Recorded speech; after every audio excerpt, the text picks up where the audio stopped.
Subscribe करें और bell दबाएं ताकि कोई खबर रह न जाए।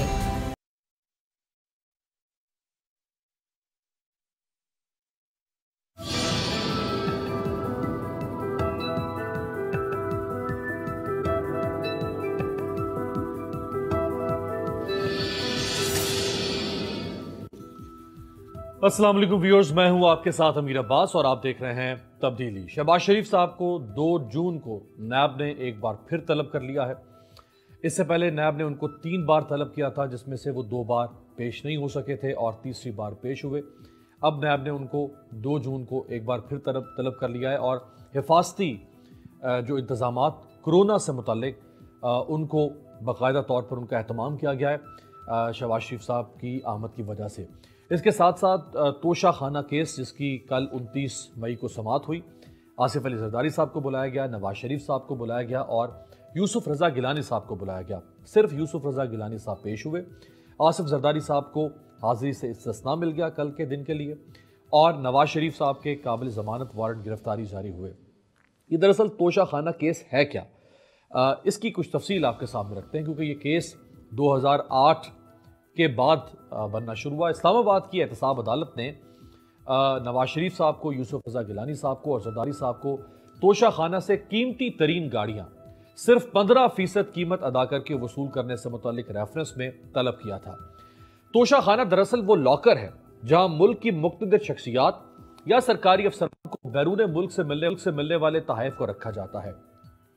कानून ये कहता है कि अगर किसी पाकिस्तानी हुक्मरान को किसी दूसरे मुल्क की तरफ से कोई तोहफा दिया जाए तो उस हुक्मरान पर लाजिम है कि वो उस तोहफे को डिक्लेयर भी करे और तोशा खाना में जमा भी करवाए।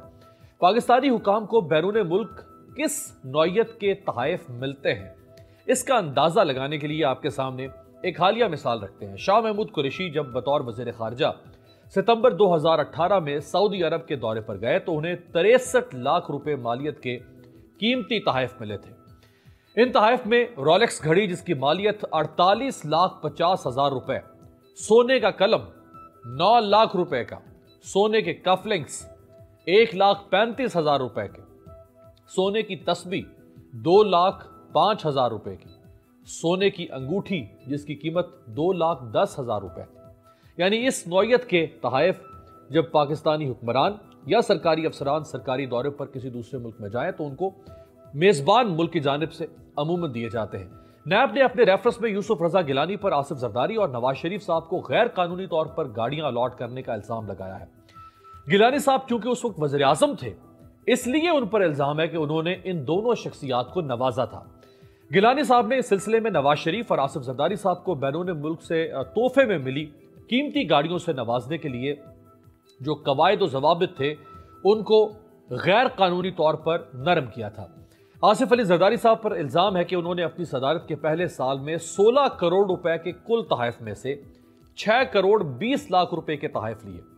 उन्होंने 2 BMWs और 2 टोयोटा जीप्स हासिल की, जो कि लीबिया के उस वक्त के हुक्मरान कर्नल मुअम्मर कज़ाफ़ी ने जरदारी साहब को बतौर तोहफा दी थी जब जरदारी साहब ने लीबिया का दौरा किया था।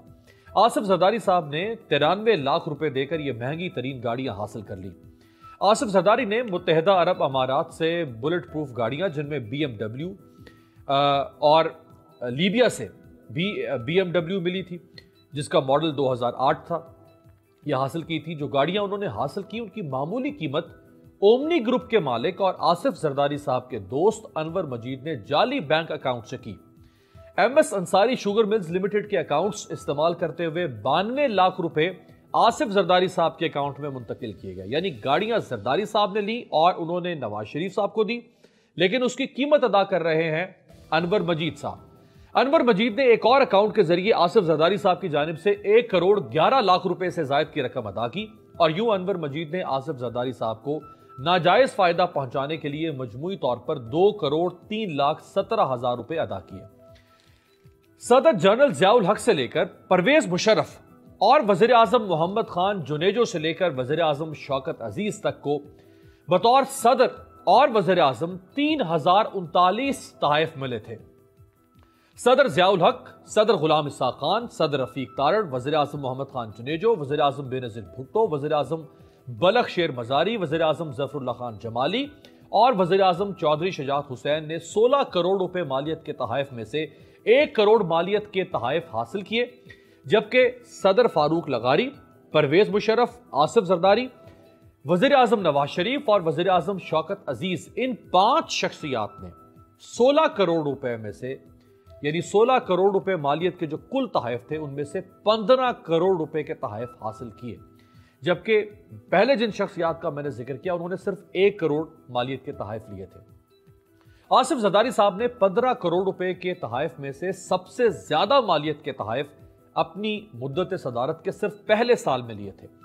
बैरून मुल्क दौरों पर पाकिस्तानी हुकाम को कीमती हार, जेवरात, जवाहरात, महंगी घड़ियां, महंगे कारपेट्स और दीगर कीमती चीजें बतौर तोहफा मिलती हैं। सरकारी रिकॉर्ड के मुताबिक सदर अयूब खान वाहिद पाकिस्तानी हुक्मरान थे जिन्हें 30 कीमती तहाइफ बतौर सदर मिले थे, लेकिन उन्होंने तमाम तहाइफ सरकारी तोशाखाना में जमा करवा दिए थे। जनरल ज़ियाउल हक को सितंबर 1978 से लेकर अगस्त 1988 तक 210 तहाइफ मिले थे, जिनकी मालियत 17 लाख रुपए थी, जिनमें से ज़ियाउल हक ने 122 तोहफे अपने पास रखे, लेकिन उन्होंने उन्हें खरीदने के लिए 16 लाख रुपए अदा किए थे। यह है सूरत हाल तोशा खाना, जो एक ऐसा लॉकर आप उसको नाम ज़बान में जिस पे कीमती तहाइफ जो बाहर से मिलते हैं उनको लाकर वहाँ पे रखा जाता है। मेरे साथ जो 3 मोतबर शख्सियात मौजूद हैं, फिरदौस शमीम नकवी साहब, अपोजिशन लीडर हैं सिंध असम्बली में पाकिस्तान तहरीक इंसाफ के मरकज़ी रहनुमा, आपको बहुत शुक्रिया। ऑनरेबल सेनेटर आजिज़ धामरा साहब, पाकिस्तान पीपल्स पार्टी के सीनियर रहनुमा, हमारे साथ मौजूद हैं टेलीफोन लाइन पे, और PMLN के मरकज़ी रहनुमा बैरिस्टर दानियाल चौधरी साहब हमारे साथ मौजूद हैं इस्लामाबाद से वीडियो लिंक पे, आपका बहुत शुक्रिया। आजिज़ धामरा साहब, गिलानी साहब तो पेश हुए, लेकिन जरदारी साहब जाहिर बात है अपनी नासाजी तबाह की वजह से पेश नहीं हो सके। अब अगली समात इसी जून के महीने में है, तो जरदारी साहब पेश होंगे सर?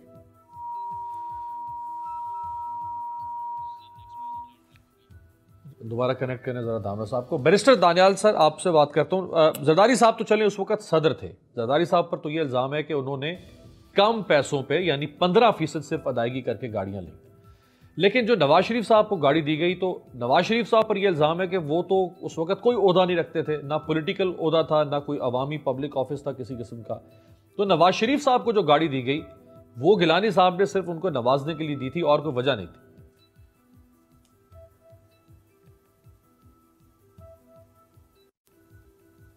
बिस्मिल्लाहिर्रहमानिर्रहीम।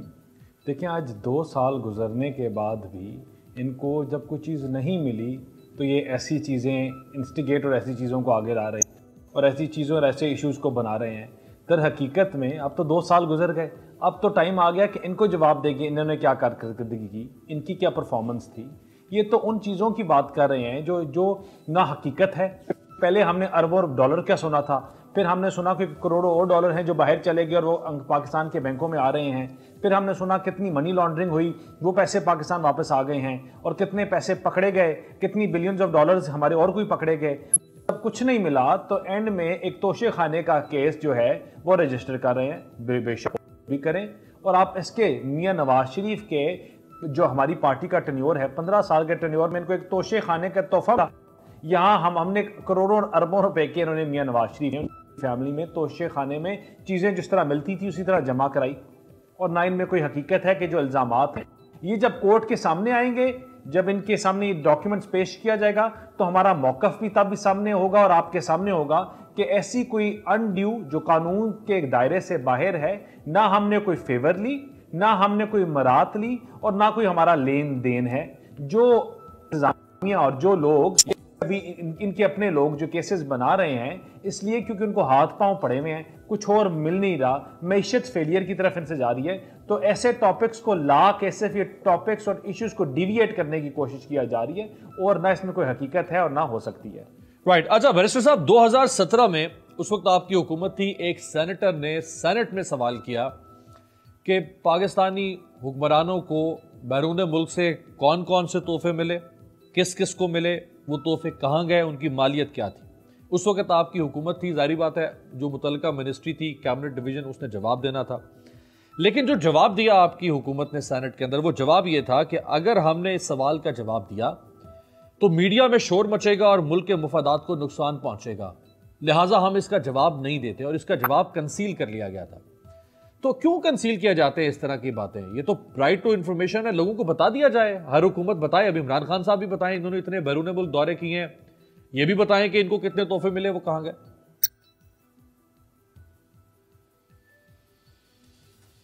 देखिए जी, उस टाइम जिस मिनिस्टर ने ये बात नहीं बताई तो वो बेहतर जानते हैं क्या वजूहात थी और किस बिना पे उन्होंने जवाब नहीं दिया।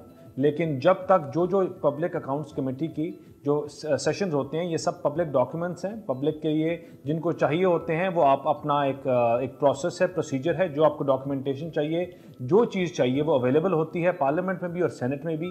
और इसी तरह जो चाहते हैं, आज भी जो लोग हैं उनको सारे डॉक्यूमेंट्स अवेलेबल हैं, आपको अपने अकाउंट्स कमेटी से आप बिल्कुल ले सकते हैं। Nothing to hide in it. जी दामरा साहब, आवाज़ आ रही है आपको? दामरा साहब आवाज़? अच्छा, दामरा साहब, जरदारी साहब जारी बात है पेश नहीं हो सके, वो उनकी तबीयत ठीक नहीं थी, कराची से उनके लिए इस्लामाबाद आना, चूँकि समात इस्लामाबाद में थी। लेकिन अब ये अगली समात इसी जून में है, तो जरदारी साहब पेश होंगे क्योंकि केस ये बड़ा अहम है। बिस्मिल्लाहिर्रहमानिर्रहीम।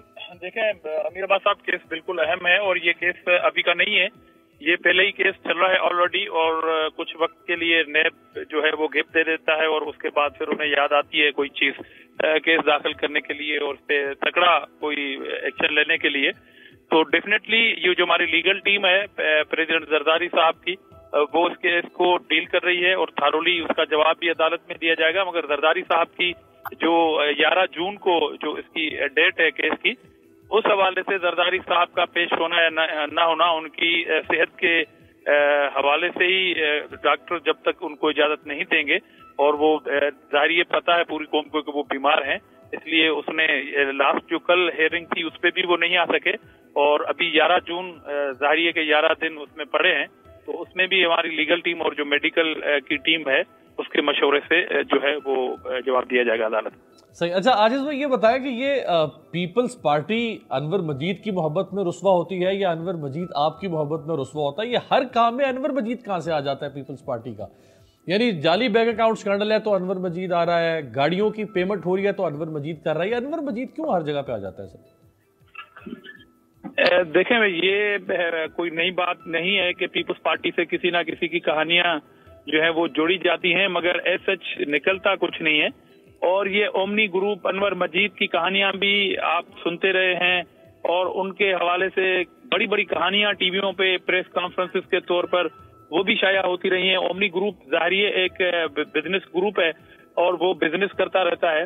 इससे पहले भी आपने देखा कि चेयरमैन बिलावल भुट्टो जरदारी साहब के लॉन्ड्री के कपड़ों के हवाले से भी ये बातें की गई और उनके खाने के हवाले से भी ये बातें की गई कि उनके जी जो है वो पैसे वो गलत आए, और करोड़ों अरबों रुपए की बात आके रुक जाती है, लाखों और करोड़ों रुपए, मगर वो भी अदालत में साबित नहीं होता है, ना नेब कर सकती है ना जो इनका एहसाब यूनिट करता है। मगर हाँ, टॉक शोज के अंदर और प्रेस कॉन्फ्रेंसेस के अंदर इस तरह के इल्जाम लगते रहते हैं। तो ये जो अनवर मजीद के हवाले से आपका सवाल है, इल्जाम लगाने वाला जो एक इदारा कहें या कोई फर्द कहें, उनसे ये पूछें कि ये कब साबित करेंगे, वो कोई डेट देंगे कि कब ये बातें साबित होंगी। हम पे तो इल्जाम है, मगर इल्जाम लगाने वाले साबित करना उनका काम है। हम तो अदालतों में हैं और अब तक अगर कार्रवाई नहीं हो रही है, हम जमानतों पे भी है, तो पीपल्स पार्टी के साथ ये कोई नई बात कहानी नहीं जोड़ी गई। इससे पहले भी पीपल्स पार्टी का एहसाब अगर मफरूजों पे होता रहा, मगर पीपल्स पार्टी के खिलाफ साबित कुछ नहीं हुआ और हमारी तमाम लीडरशिप जो है वो तमाम केसेस और जेलें इस शक्की केसों के ऊपर काट के बाहर आ गई। तो मैं भी एक सवाल कर सकता हूं कि वो तमाम केसेस जिसके हवाले से जेलें 11-11 साल की जरदारी साहब की हैं, मगर हमें कोई जवाब नहीं मिलता है सच कहीं से कि वो किस इल्जामात के तहत जेलें आई, वो उन केसों में बाज़ तौर पर बरी तो हुए, मगर उन जेलों का हिसाब कौन देगा? जवाब देने के लिए साहब को जरदारी साहब की जिंदगी के कीमती 11 साल कौन वापस लौटाएगा? जो आजिज धामरा साहब कह रहे हैं कि इल्जाम लगाते हैं इमरान खान साहब को, तो वैसे भी इल्जाम खान कहते हैं, तो ये इल्जाम, अब आप भी इल्जाम, पहले नवाज शरीफ साहब और शहबाज शरीफ साहब इनको बुरा भला कहते थे, अब आपने भी कहना शुरू कर दिया है।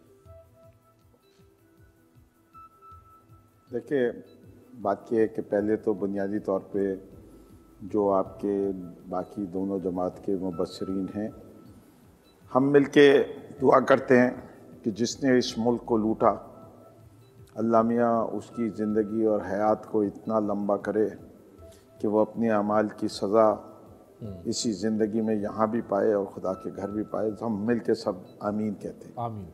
और मेरे ख्याल से इस दुआ पे इन दोनों को एतराज़ नहीं होगा, कह देंगे भी आमीन, मैं भी कान से सुन लूँ ज़रा, अच्छी बात है। जैसे कि ये दुआ तो सही है ना, जो भी पाकिस्तान को जो भी लूटे या जिसने लूटा माजी में, कहें ज़ोर से आमीन।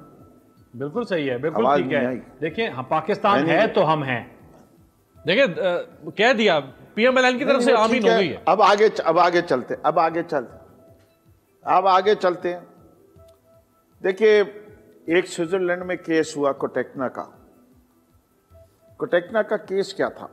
कोटेक्ना का केस ये था कि कोटेक्ना ने रिश्वत दी एक कॉन्ट्रैक्ट हासिल करने के लिए। कोटेक्ना को स्विस कोर्ट्स ने सजा दे दी। अच्छा, हुकूमत किसकी थी? पाकिस्तान में किसी को सजा नहीं हुई कि रिश्वत ली किसने, किसी को सजा तो दिलवा देते। क्यों नहीं हुई, इसका जवाब ले लीजिए दामरा साहब से। चलिए वो भी छोड़ देते हैं। स्विस बैंक अकाउंट्स में एक हार था, उस स्विस बैंक अकाउंट से उससे एक हार का पेमेंट हुआ। वो हार जो है बेनज़ीर ने पहना हुआ देखा गया, पेमेंट उस अकाउंट से हुई थी। उसका केस चल रहा था। यूसुफ रज़ा जिलानी साहब ने अपनी वजारत छोड़ दी, उन्होंने वो केस के लिए दोबारा लिखा नहीं। और सरदार आसिफ अली जरदारी साहब ने, एक एम्बेसडर होते थे वाजिद शमसुल हसन साहब बरतानिया में, उनको भेजा, वहाँ से सारे केस के डॉक्यूमेंट्स लाए। आज वो डॉक्यूमेंट्स ट्रेसेबल नहीं है।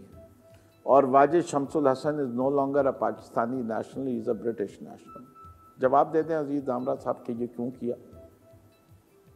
डॉक्यूमेंट्स लिए थे तो पाकिस्तान को वो सारे डॉक्यूमेंट्स कहीं सेफ कस्टडी में होने। चलिए उसको छोड़े, आगे चलते हैं। एक सरे पैलेस था जिसके ऊपर कहा गया कि यहाँ पीआईए के ज़रिए फर्नीचर ये वो सब पहुँचा और सारी बात हुई और उससे लाताल्लुकी का इजहार कर दिया गया कि हमारा इससे कोई ताल्लुक़ नहीं है, केस में कोई सज़ा नहीं हुई। जब दोबारा उस के देने की बात आई तो वो सरे महल जिन साहब ने क्लेम किया, उसका नाम अजीज़ दामरा से पूछ लीजिए। जो 11 साल इन्होंने काटे हैं, मैं इस बात का एतराफ़ करते हुए मुझे कोई, मैं कहता हूँ अपने आप में कोई हजीमत नहीं होती कि इस वक्त पाकिस्तानी सियासत में चालाकी में, कनिंगनेस में शायद जरदारी साहब से ज़्यादा कोई शातिर आदमी नहीं है। अब तो बीमार हैं वो। मैं चैलेंज के साथ कह रहा हूँ कि वो जितने केसेस हैं पॉलिटिकली वो एक तरह से उन सारे केसेस को आप निकालिए, देखिए कि कौन सा केस का आर्गुमेंट्स कंप्लीट हुए। कभी जज बीमार, कभी प्रोसिक्यूटर बीमार, कभी विटनेस बीमार, कभी खुद बंदा बीमार, कभी इनका वकील बीमार। किस केस के अंदर कंप्लीशन ऑफ केस हुआ और इनोसेंट डिक्लेयर किया हो कोर्ट ने? ठीक है नकवी साहब, चले वो तो सर आप कह रहे हैं, आप ठीक कह रहे हैं, टेक्निकली आप सही कह रहे हैं, लेकिन वो तो चले इनोसेंस नवाज शरीफ साहब का जमाना था या वो किस तरह लड़ा वो परवेज मुशर्रफ का जमाना था, उसके अंदर वो जो इनके फारूक नाइक साहब हैं उनको उन्होंने जो नवाजा है कि वो भी आपको पता है किस हद तक गया है। मेडल अभी तो पौने 2 साल से, बाकी चीजें पौने 2 साल से अभी तो आपका जमाना है ना, वो तो नवाज शरीफ साहब का जमाना था, परवेज मुशर्रफ का जमाना था। अब ये पौने 2 साल से तो आपका जमाना है। अभी भी इनको दर दर अदालतों के दरवाजों पे ले जाया जा रहा है। तो केस तो पूरी कौम के मैं अपनी पूरी कौम के सामने शर्मिंदा हूं कि हम ये करप्शन का एजेंडा लेके आए, लेकिन एक आजाद अदारा है नैब। मैं नैब के चेयरमैन साहब से कहता हूं कि ये बड़ी ज्यादती आप करते हैं। आप लोगों को 6-6 महीने कैद में रखते हैं, उसके बाद आप उनके खिलाफ रेफरेंस नहीं दायर करते, चाहे उनका नाम शहबाज शरीफ हो, चाहे उनका नाम आसिफ जरदारी हो। जब आपने कैद में रखा है उसके बाद रेफरेंस भी आए और उस वक्त आप इनको कैद में डालें जब आपके पास सबूत पूरे हो। ये हमारा ताल्लुक नहीं, हम तो ये जानते हैं कि ये केसेस जो है नकवी साहब या तो इस मुल्क को अभी आप ला ताल्लुक नहीं हो सकते सर। अब आप ये नहीं कह सकते कि आपका ताल्लुक नहीं है कहते हैं सर। अभी आपको चैलेंज कर रहा हूं कि आपकी जितनी स्टडी आप उसके लिहाज से कहें पाकिस्तान में करप्शन नहीं है। बिल्कुल और अगर करप्शन करप्शन है तो जो हुकूमत में रहा है उसकी जिम्मेदारी है कि करप्ट लोगों को पकड़े। लेकिन अभी आप लाताल्लुक नहीं हो सकते हैं, क्यों जिम्मेदारी? क्योंकि 26 साल करप्शन का हिसाब हम आपकी 26 साल की सियासत का न्यूक्लियस अकाउंटेबिलिटी था। 3 दफा के वजीर आजम नवाज शरीफ अकाउंटेबिलिटी के ऊपर आपने 2002 का इलेक्शन लड़ा, अकाउंटेबिलिटी पे 2013 का इलेक्शन लड़ा, अकाउंटेबिलिटी पे 2018 का इलेक्शन लड़ा। अब आप ये नहीं कह सकते कि आप शर्मिंदा हैं। अपनी हजीमत का इतराफ तो कर रहा हूं, और क्या आप गर्दन लेना चाहते हैं वो पेश कर देता हूं। नहीं गर्दन नहीं, हमारे भी हाथ कहीं ना कहीं जुडिशरी ने बांध दिए, हमारे बस में नहीं होता। बहुत दफा लंदन भेज दिए जाते हैं लोग, वहां जाके सेहतमंद हो जाते हैं, यहाँ हर सेकंड में मर रहे होते हैं। तो फिर ये मीडिया ट्रायल क्यों करते हैं? ये शहजाद अकबर साहब ने आज भी प्रेस 3 दफा झूठ बोल देते हैं। सर शहजाद अकबर साहब ने आज ये मीडिया ट्रायल करते हैं जिससे हमने ये फ्लैट खरीदे थे, और आखिर में कतरी का क्या डिफेंस है? ये दानियाल साहब उसको डिफेंस समझते हैं? कतरी खत को तो दे दें। पहले केस लंदन में हुआ अल तौफीक वाला, उसमें कौन आया? वही कतरी खत। ठीक, हेलीकॉप्टर केस क्या आया? अगर आपके हाथ बंधे हुए हैं, कतरी खत नहीं हो गया, नैब आपके कंट्रोल में नहीं है, तो फिर आप मीडिया ट्रायल क्यों करते हैं? कतरी खत है, इनके खिलाफ कागज निकाल के लाते हैं, प्रेस कॉन्फ्रेंस। सर हमारा हक है, हम मीडिया ट्रायल भी करेंगे, वो भी करेंगे, दोनों करेंगे। ये कोई नहीं है, आप डिफेंड कीजिए मीडिया पे आवाम के आके, हमने कोई रोका है? अच्छा, मीडिया आजाद है, बिल्कुल ठीक है, आपका ये हक है, कम से कम हकीकत पता चले, बिल्कुल ठीक है, इधर कौन कौन मुलव्विस है। बिल्कुल ठीक है, कह रहा हूँ ये आपका हक है। के ऊपर एग्जीक्यूटिव इन्वॉल्व है, आपको पाकिस्तान की बर्बादी में, आपको इसमें सर वो शख्स इन्वॉल्व है जिसके पास इख्तियारात और पावर है। बिल्कुल ठीक है, अब आप मेरे जबान से नाम दिलवाना चाहते हैं, वो निकाल दूंगा। देखिए ये बिल्कुल ये आपका हक है, लेकिन आपके ऊपर एक फर्ज भी है।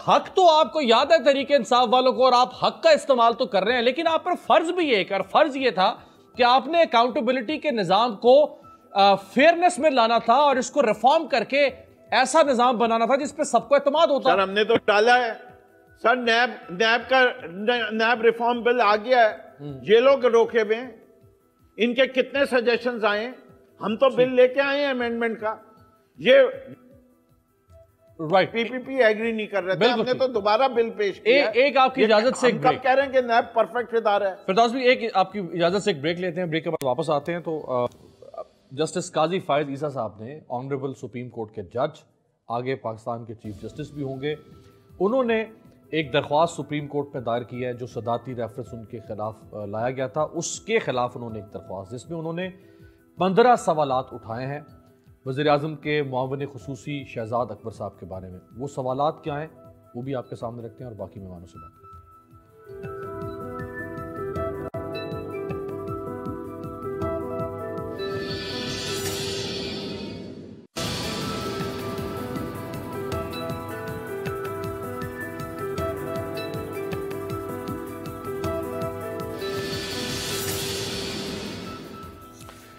ब्रेक के बाद कुछ आमदेद। बैरिस्टर साहब, बहुत बुरे होंगे तहरीक इंसाफ वाले, ये इंतकाम कर रहे होंगे आपसे, ये गलत केसेस आप पे बना रहे होंगे, लेकिन पिछले पौने 2 साल से आपकी कौन सी सीरियस एफर्ट है, यानी पीएमएलएन की, आपसे मुराद पीएमएलएन की, कि इस अकाउंटेबिलिटी के सिस्टम को जिसको आप डिस्क्रेडिट कर चुके हैं और आप कहते हैं कि हम इसको नहीं मानते, ये सिर्फ फनलिंग करके पीएमएलएन और पीपल्स पार्टी को फोकस कर रहा है, तो आपकी तो कोई सीरियस एफर्ट नजर नहीं आई कि हम इसको हुकूमत के साथ मिलकर ठीक करें?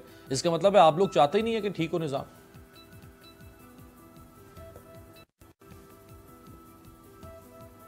देखिए जी, बिस्मिल्लाहिर्रहमानिर्रहीम, दोबारा मैं इसलिए पढ़ रहा हूँ कि एक हकीकत इसमें मेरे भाई ने बात की, मैं इनकी बड़ी रिस्पेक्ट करता हूँ और बड़े ऑनेस्ट बंदे हैं, और हमेशा अपनी नॉलेज में मैंने हमेशा देखा कि ये स्ट्रेट फॉरवर्ड बंदे हैं, बात करते हैं। लेकिन आज ये मुझे बताइए, अकाउंटेबिलिटी की जब बात करते हैं, इनकी सफ़ों में ऐसा कौन सा बंदा है जो पुरानी हुकूमतों में नहीं रह चुका? इनकी सफ़ों में ऐसा कौन सा बंदा है? वो शेख रशीद है, वो खुसरो बख्तियार है, वो जहांगीर तरीन है, वो फरदौस अशरफ अवान है, वो अलीम खान है। ये कौन सा बंदा है जिनके ऊपर नैब ने इंक्वायरी प्रिलिमिनरी स्टेजेस में शुरू की और फिर रोक दी और ख़त्म कर दी? ये अकाउंटेबिलिटी के प्रोसेस बात कर रहे। मुझे ये बता दें, 2 साल में अपने किस बंदे को अकाउंटेबल किया? हमने मालब जब्बा स्कैंडल देखा, हमने इनके अपने ही बंदों के बनाए हुए केसेस देखे, इनके अपने ही स्टार्ट इनिशिएट किए, वो या वो ड्रैप का केस हो, ड्रग्स के मामले पर हो, या वो प्रॉपर्टी का हो, या वो कोई और हो, किस आदमी आगे लेके किस चीज को परसू किया, मिनिस्टर्स को हटाया और फिर दोबारा लगा दिया गया कुछ अरसे बाद छुपा के, लोगों की आंखों में धूल दे के। ये इनकॉम्पिटेंट और नालायक हुकूमत अपने आप को बचाने के लिए सिर्फ दो चीजों का सहारा लेगी और ले रही है। एक है कि हम करप्शन पकड़े हैं जिससे कुछ ना कर सकेंगे, और दूसरा अपनी नालायकी की वजह से जिससे मैशत तबाह हो गई है। अगले 1.5 महीने बाद इन्होंने बजट देना है, इनके पास बोलने के लिए देने के लिए कुछ अवाम को है नहीं, और ये अब रोएंगे कोरोना के ऊपर कि 2 महीने या 1.5 महीने जो कोरोना आया उसने मैशत की तबाह कर दिया। हमने इनको हर पॉइंट के ऊपर सपोर्ट किया, इनकी मीटिंग्स में गए, इनके साथ खड़े हुए, वो चाहे हेल्थ का इश्यू हो, वो चाहे नैब के अमेंडमेंट्स हो या कोई और हो। शायद थकान अब्बासी ने इनको प्रिलिमिनरी अपना, हमने एक पूरा कागज दिया जहां इनको बताया कि ये चीजें शिक्कें ऐड की जाएं। सबसे पहली जो थी क्या नाम है, innocent until proven guilty, onus दूसरी पार्टी के ऊपर इमरान खान साहब ने फाड़ के फेंक दिया। आज से 1 हफ्ते पहले जिसकी बात कर रहे हैं, या मैं और आप बात कर रहे हैं, जिस कागज की कि जो मीडिया में सर्कुलेट हुआ, उसको इमरान खान ने डिसऑन कर दिया। फिर एक नया कागज आया, और अभी जो रिसेंटली पिछले 2-4 हफ्तों पहले आया उसको डिसऑन कर दिया। तो इनकी सीरियसनेस नहीं है, ये पॉलिटिकल विक्टिमाइजेशन और विच हंटिंग में बिलीव करते हैं और वही कर रहे हैं। लेकिन इन्होंने अपने इदारे इस 2 साल में हर इदारा तबाह कर दिया। साहब, आप कह रहे हैं ये कॉपरेट नहीं कर रहे, कोई और इदारा आप कह रहे हैं कॉपरेट नहीं कर रहे। उनका ये कहना है कि जो आप अमेंडमेंट्स लाना चाहते हैं, जिस किस्म के रिफॉर्म्स आप अकाउंटेबिलिटी के प्रोसेस में या नैब में लाना चाहते हैं, आप दरअसल उसको मजबूत नहीं करना चाहते, आप उसको वीक करना चाहते हैं। इसलिए वो कहते हैं हम आपके रिफॉर्म्स को कैसे मान लें, आपकी तजावीज को कैसे मान लें।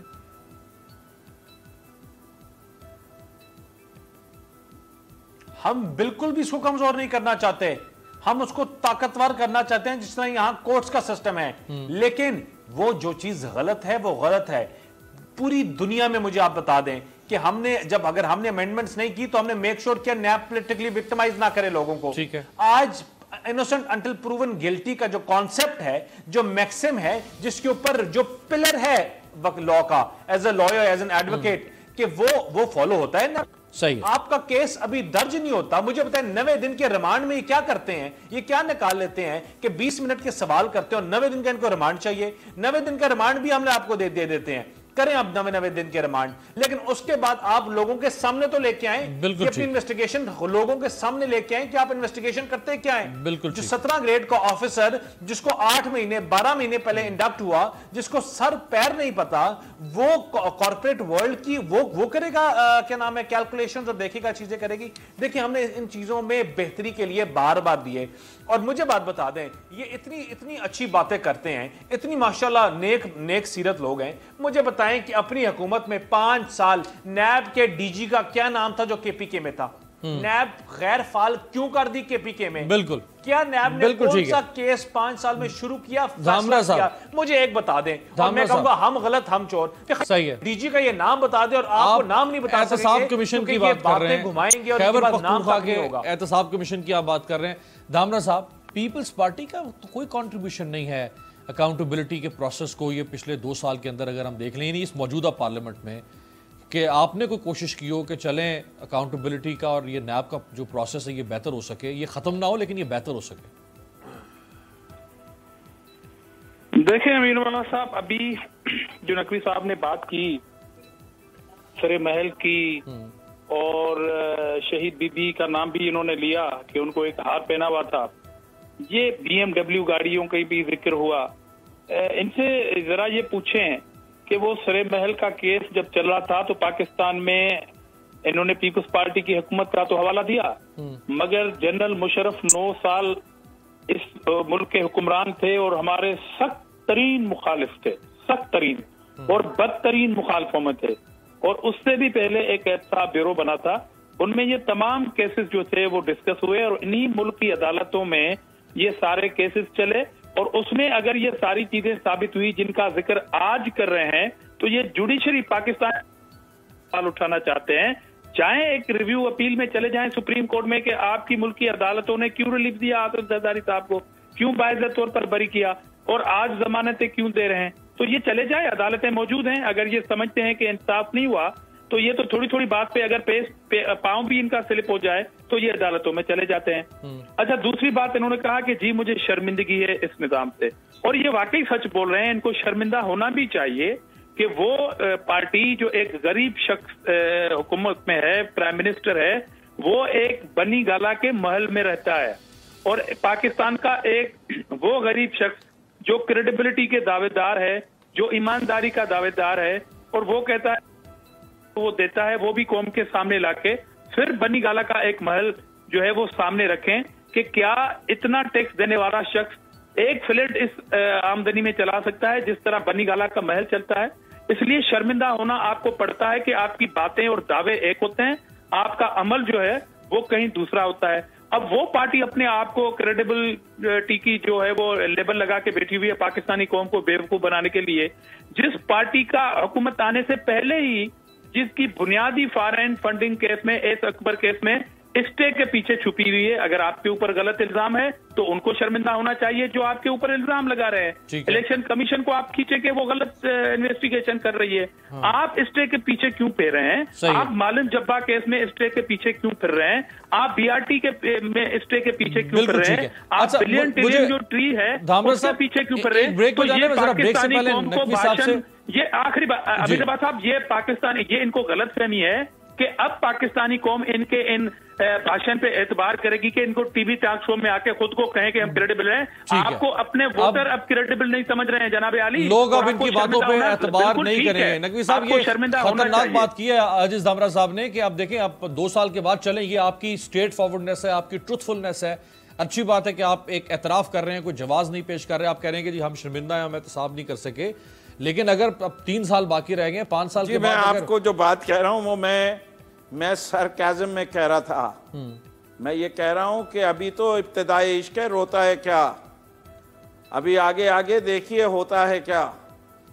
ये जितनी बातें कर रहे हैं, क्यों आया था नेब के हवाले से? कोर्टी में ये ऑर्डिनेंस किसने लाया था? अपोजिशन के मशवरे पे मैंने जो हजीमत का किया है वो हजीमत मैंने, 1 मिनट, मैं अब आपकी बात बिल्कुल गौर से सुनी, अब मेरी बात सुन लीजिए। कोटेक्ना का केस पाकिस्तान में क्यों नहीं कोई पकड़ा गया, इसका जवाब आपने नहीं दिया।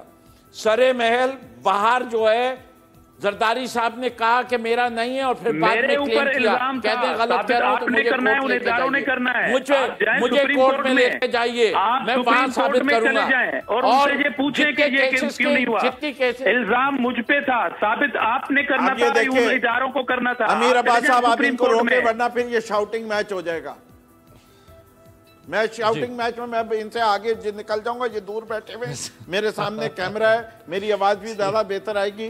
मैं इनकी बारी थी, मैं बिल्कुल नहीं बोला, आप इनको समझा दें कि ये काम नहीं करे। मैं दानियाल साहब ने नहीं, तो मैं आपके बोल रहे थे नहीं सुनने के लिए बैठा हुआ पूरा बोलने का, मुझे हक मेरा दिया जाए। वो ये कह रहे हैं कि मैं साथ रिबटल दे रहा हूं, वो साथ रिबटल दे रहे हैं, आपको दूंगा, इसमें कोई मसला नहीं है, और उनको भी मौका मिलेगा। अगर ये सुनने की हिम्मत रखते हैं, ताब रखते हैं, तो मैं देता हूं ना जवाब। पहली चीज ये कि मैंने कहा है कि मेरी पार्टी के अंदर जितने चोर हैं, अल्लाह मियां उनको सजा दे, अल्लाह मियां भी दे, हुकूमत भी सजा दे, नैब भी सजा दे। हम उनके साथ आपके इदारे क्या कर रहे हैं, आपके प्राइम मिनिस्टर क्या कह रहे हैं? अल्लाह मियां तो सबको आप भी ये कहें, आपके चाहे वो किसी जिन्होंने शर्म की बात किया था। शर्म की बात तो ये है कि जब तक वो आपकी जमात में थे तो उस वक्त आप इन्हें डिफेंड करते थे। नहीं, अभी हमने पैदा शर्म आती है ना, मैं तो आपकी शर्मिंदगी पे बात कर रहा हूं। जब आप जनरल मुशर्रफ की बात करते थे, उस जनरल मुशर्रफ को guard of honour Asif Zardari ने दिया था, आपके प्राइम मिनिस्टर को शर्मिंदा होना चाहिए, आपके प्राइम मिनिस्टर को शर्मिंदा होना चाहिए। ये ठीक है, अब मैं नहीं बोलने, ये बहुत अच्छी बात मैं नहीं बोलने दूंगा। ये वो शख्स है जो टिकट ब्लैक बेचता था और अपनी दौलत कमाता था। हाकिम अली जरदारी कहां खड़ा था? ये बेनजीर भुट्टो की दौलत के ऊपर जिस तरीके से इन्होंने, आपके प्राइम मिनिस्टर हुए जिसके बाप को करप्शन में निकाला गया था, पूरी जीआईटी बनी हुई है, वो पूरी जीआईटी का ये जवाब दे, वो इन्वेस्टिगेटर्स का जवाब दे, वो ओनली ग्रुप का जवाब दे, इमरान खान जैसे लोग सिंध के अंदर 16 शुगर मिलें ले ली, जिसके अंदर 2000 के बाद से कोई शुगर मिल बनी नहीं है। वजीर आजम के बाप को करप्शन में जरदारी साहब की क्या बात करेंगे, जो मलिक रियाज से जितना बड़ा जमीन का स्कैंडल दरिया टाउन के अंदर है उसकी बात करें, जो इतना बड़ा महल लाहौर में बना के लिया है उसका हिसाब दे, जो कराची के अंदर सड़कें, जो घर उजैर बलोच के साथ, उजैर बलोच की जीआईटी को आम करें, उजैर बलोच की जीआईटी को आम करें, जीआईटी वाला मसला हम है कि मैंने हाउस के 8 घर लोगों से खरीदवाए, किसके कहने में खरीदे, जरदारी साहब के किस तरह अपनी मुझे ये ना कहलवाए कि ये बनी गला किस तरह है, मगर सिनेमा के मालिक थे इमरान खान का बाप करप्शन में निकाला गया था। आसिफ अली जरदारी साहब ने बात की अपनी सिनेमाओं की।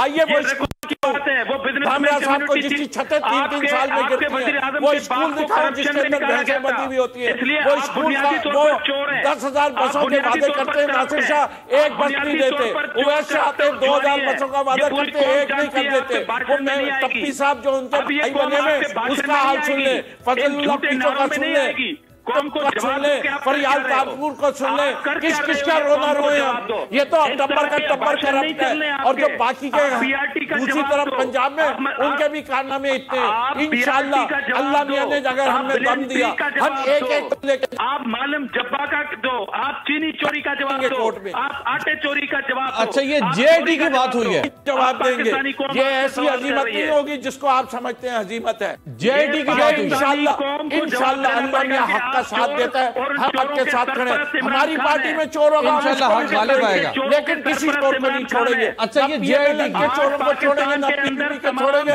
ना ये किसी और जमात का छोड़ेंगे। इमरान खान है, नकवी साहब, धामरा साहब, एक ये देखिए सारे चोर बनी गाला में बैठे हैं। धामरा साहब, ये नकवी साहब ने जेआईटी रिपोर्ट की बात की है, उसके ऊपर पिटिशनर थे अली जैदी साहब। अली जैदी साहब फेडरल मिनिस्टर हैं, कराची से एमएनए हैं, सिंध हाई कोर्ट में गए थे। सिंध हाई कोर्ट ने ऑर्डर दिया था कि जेआईटी रिपोर्ट्स को पब्लिक किया जाए, रिपोर्ट्स पब्लिक आपकी हुकूमत ने नहीं की। अली जैदी फिर सिंध हाई कोर्ट में चले गए कंटेम्प्ट की एप्लीकेशन के साथ। शॉर्टली जरा सुनवा दें उन्होंने क्या फरमाया सिंध हाई कोर्ट के बाद।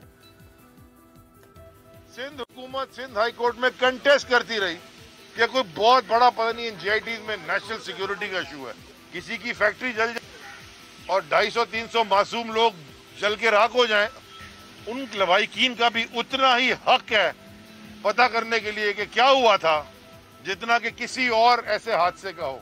उजैर बलोच की जीआईटी में जिनका नाम है वो आज भी एक पार्टी के सरबराह बने हुए। मैं शुक्रगुजार हूँ सिंध हाई कोर्ट का कि 28 जनवरी को उन्होंने ये जजमेंट दी कि जीआईटीज पब्लिक की जाए। आज मैंने एप्लीकेशन सबमिट कर दी है सिंध हाई कोर्ट में कि सिंध हुकूमत ने कंटेम्प्ट ऑफ कोर्ट की है। राइट धामरा साहब, बल्दिया टाउन फैक्ट्री में आग लगी, 250 लोग जलकर भस्म हो गए। ये उजैर बलोच जैसा नोटोरियस आदमी, जेआईटीज को तो आपको खुद पब्लिक करना चाहिए था। हाई कोर्ट के ऑर्डर के बाद भी पब्लिक नहीं हो पा रही सर, वजह क्या है?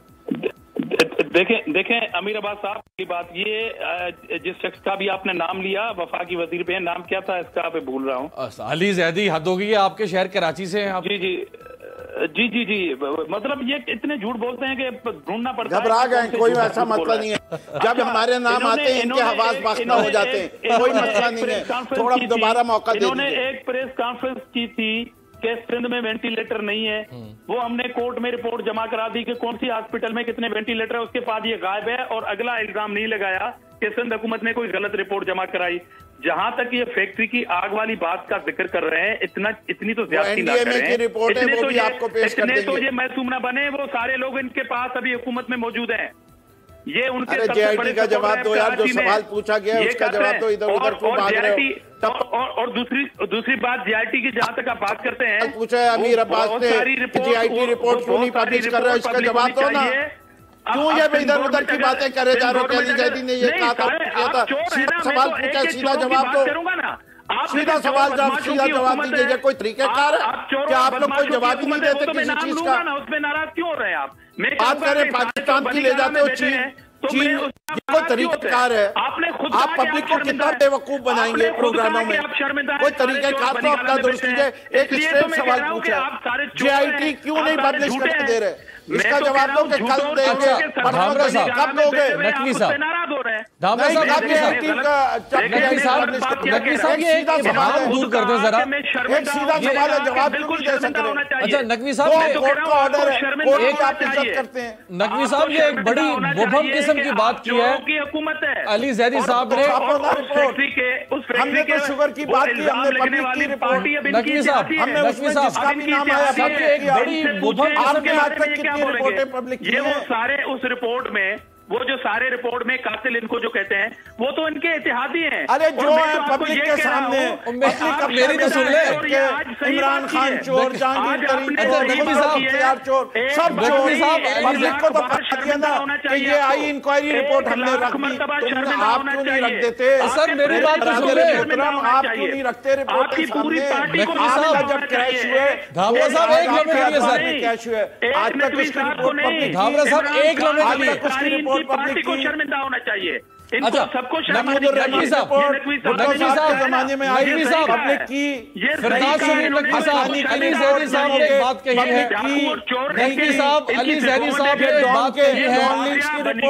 पब्लिक की, आप तो लीक से ही डरते हैं, चाहे वो विकीलीक्स हो, चाहे वो डाउन इनके के बाद, उसके बाद लोग पेपर बांधने शुरू कर देते हैं। किसने आपकी पार्टी में पेपर बांधे वो मैं नहीं बताता, वो आप खुद बता दीजिएगा। धामरा साहब एक लम्हे के लिए, धामरा साहब आपकी इजाजत से, अपने प्राइम मिनिस्टर एजाज भाई आपकी इजाजत से, कितने चोर बैठे हुए, एजाज भाई आपकी इजाजत से, प्राइम मिनिस्टर, एजाज भाई आपकी इजाजत। देखिए नकवी साहब, अली जैदी साहब ने एक बात कही जिसमें एक इबाहम मौजूद है। देखिए एक ऐसा इंप्रेशन दे रहे हैं जिसका तासुर बहुत सारे लोगों पर जाएगा। उन्होंने कहा कि थी बलोच जो है जिसका ताल्लुक एक ऐसे शख्स है जो एक पार्टी का सरबराह है, तो ये कहने का क्या मकसद है, किसकी तरफ इशारा कर रहे हैं नकवी साहब?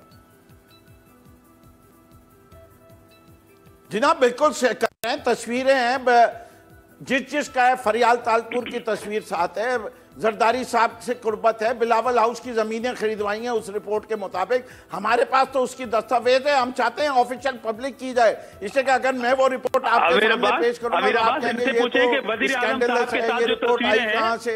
ऐसी बातें इसलिए कर नहीं रहे, इसलिए डिमांड कर रहे हैं कि ऑफिशियल रिपोर्ट सामने लाई जाए। सही। पाकिस्तान के सबसे बड़े माफिया के सरगना आजकल इनको पसंद नहीं है। इनसे पूछें कि वजीर आजम की कितनी तस्वीरें हैं और उनके जहाज में ये जो खरीदो फरोख्त हो रही थी वो कैसे हो रही थी। अरे छोड़े, वजीर आजम को भी नहीं जाना चाहिए। मैं कहता हूँ चोर लुटेरे मलिक रियाज साहब को साथ नहीं जाना चाहिए। मैं कहता हूँ वजीर आजम को नहीं जाना चाहिए था। आइए आप कहिए कि मलिक रियाज पार्टनर नहीं है। धामरा साहब वो तो कह रहे हैं, आप जरदारी साहब भी इस्तेमाल करते हैं जहाज, वो तो कह रहे हैं कि इमरान खान को जहाज इस्तेमाल करना चाहिए था मलिक रियाज का। माफीले कौम से इमरान खान माफीले कौन से कि वो तरीन के जहाज में चढ़ता था, जिसको ये कहते हैं चोर। अरे आप पहले मलिक रियाज के साथ पार्टनरशिप का बताइए, जो उसके दिए गए महलों में रहते, पहले उसकी माफी मांगे जरदारी साहब से। सारे चोर नजर आएंगे आपको, बताइए सारे। लेकिन तो जाए सारी पंजाब का किसने बना के दिया है? किसने दी थी? साहब अगर मलिक रियाज साहब के ऊपर कोई इल्जाम आता है तो आज जहांगीर तरीन साहब के ऊपर भी इल्जाम आ गया शुगर माफिया का। अगर आप आसिफ जरदारी साहब से कहते हैं कि वो माफी मांगे मलिक रियाज से ताल्लुक रखने का, तो फिर इमरान खान भी माफी मांग ले जहांगीर तरीन से ताल्लुक रखने का। इन्हीं ने तो मलिक रियाज से वो ताल्लुक किया है, हम तो उसके जहाज में ट्रैवल करते हैं। किसने दी थी? इमरान खान ने। जहाज खरीद लिए। कौम को टीका किसने लगाया? वो एविएशन सर्विस शुरू कर ली ओमनी ने, वो ओमनी किधर से बन गया?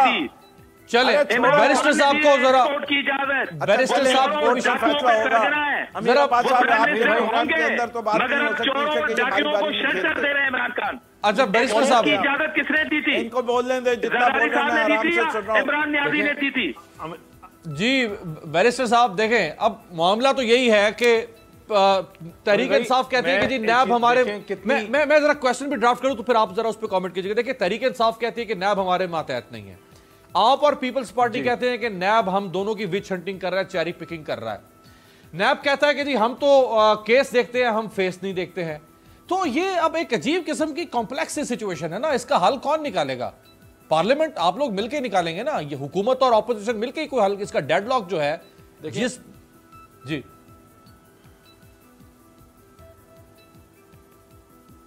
अमीर अब्बास साहब देखें, आप पहले तो ये आपने देखा कि कितनी बुरी बात है कि इतने सीनियर लोग ख़ासतौर पे हमारे जो कराची से भाई हैं, मतलब ये रूलिंग गवर्नमेंट है, इनमें थोड़ी सी बर्दाश्त होनी चाहिए। लोग we are the I think we are setting examples and trends for the people जो हमें आज सुन रहे हैं कि एटलीस्ट हम उनको जवाब तो दे दें।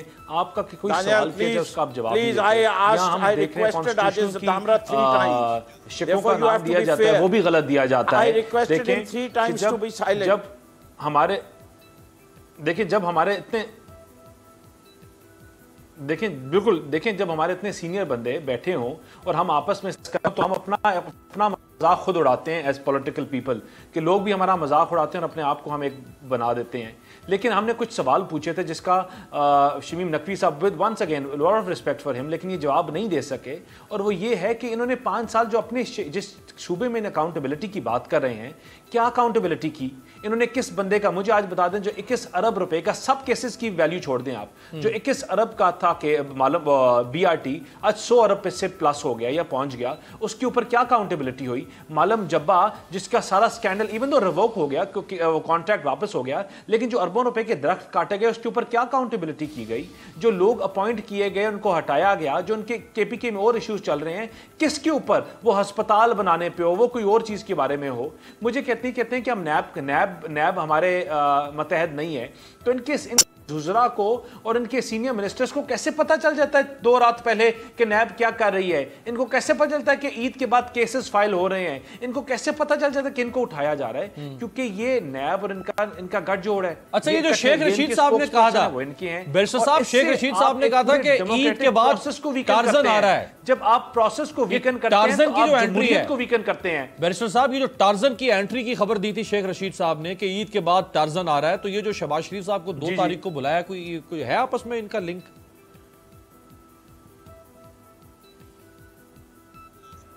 देखिए जी, आज तक क्या निकला शहबाज शरीफ खान के खिलाफ, क्या निकला नवाज शरीफ की, और ना निकल सकेगा। हम लोगों ने ये जो बात कह रहे थे ना कि अल्लाह ताला उनको गौर करे जिन्हें करप्शन किया, ऐसी जब बदवाएं देंगे तो शायद इनके ऊपर से लेकर आधे लीडर्स इनके खत्म हो जाएं। देखिए, हम अकाउंटेबिलिटी की बात करते हैं, हमें जहां जहां बुलाएंगे हम उनको पास जाएंगे, जो डॉक्यूमेंटेशन जो चीजें मांगेंगे बार बार देंगे। पास साहिबा से लेकर एक बंदा फैमिली का हिस्सा बना और जो चीजें मांगी दी और फिर जाके देंगे। लेकिन जब हम अकाउंटेबिलिटी की बात करते हैं, देखिए अकाउंटेबिलिटी खाली आपको नजर भी आनी चाहिए और आपको दिखनी भी चाहिए कि अकाउंटेबिलिटी क्रॉस द बोर्ड हो रही है। मुझे एक ये बंदा बता दें कि इनकी पार्टी का जिसके अकाउंटेबिलिटी हो रही हो अक्रॉस द बोर्ड। मुझे आज बता दूं हेलीकॉप्टर का केस किधर चला गया कि जो पंजाब हुकूमत जो KPK के साहब ने की, मेरे ख्याल है इसी बात पे प्रोग्राम को खत्म करते हैं। ये करते थे, बहुत अहम बात है उनका स्क्वाड जो बैरिस्टर दानियाल चौधरी साहब ने की है कि अकाउंटेबिलिटी एक तो होती हुई नजर आनी चाहिए, सिर्फ उसका तासुर ऐसा ना मिले कि वो एहतसाब नहीं है, वो इंतकाम है। और इमरान खान साहब और उनकी हुकूमत के ऊपर ये लायबिलिटी है, क्योंकि वो 26 साल से उनके मंशूर का न्यूक्लियस जो था वो अकाउंटेबिलिटी था। अगर आज अकाउंटेबिलिटी ना हो या अकाउंटेबिलिटी मशकूक हो, दोनों सूरतों में इमरान खान साहब 5 साल के बाद कौम को जवाब देंगे, ये उनकी बहुत बड़ी नाकामी तस्वुर की जाएगी। तो ये लम्हा फिक्रिया ऑपोजिशन से ज्यादा खुद इमरान खान साहब के लिए होना चाहिए, ताकि उनकी अकाउंटेबिलिटी के ऊपर डेंट पड़ रहा है। तो ये डेंट क्यों पड़ रहा है? बहुत शुक्रिया तीनों मेहमानों का, आपसे मुलाकात होगी कल।